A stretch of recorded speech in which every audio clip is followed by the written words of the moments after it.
आजपर्यंत नेते घोटाळा करायचे आणि जनता मूग गिळून गप बसायची. बघितलं होतं, ऐकलं होतं. आता प्रशासनातले अधिकारी पण 50-50, 60-60, 100-100 कोटींचे घोटाळे करायला लागले. मग नंतर एक गोष्ट लक्षात आली, हे राजकारणी जे घोटाळा करतात हे प्रशासनाच्या मदतीनंच, म्हणजे हे सगळे चोर आहेत.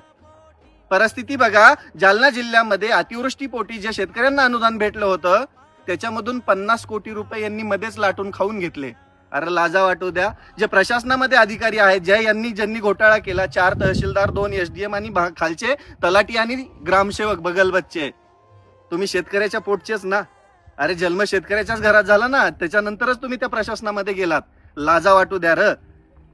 शेतकरी घाम गाळून शेतामध्ये राबून कष्ट करून कमवून खातो, पण ज्यावेळेस निसर्ग कोपतो त्यावेळेस त्याला मायबाप म्हणून सरकार मदत करतं, आणि ती पण तुम्हाला पुरणार.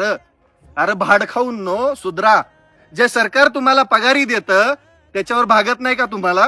अरे लेकरा बाळांकडे बघा रे तुमच्या, काय काय उत्तर देतील ते आणि कसे जगतील या दुनियेमध्ये, या जगामध्ये, या कलियुगामध्ये. तुम्हाला कर्म हितच फेडून जावं लागणार आहेत. किडे पडून मरताल तुम्ही. आणि ही वस्तुस्थिती आहे. मला बरेच जण म्हणतात, सर तुम्ही शब्द वापरताना व्यवस्थित वापरत जावा. अहो या असल्या नालायक वृत्तींना शब्दच नाही, यांना जोड्याने हाणलं तरी कमी आहे.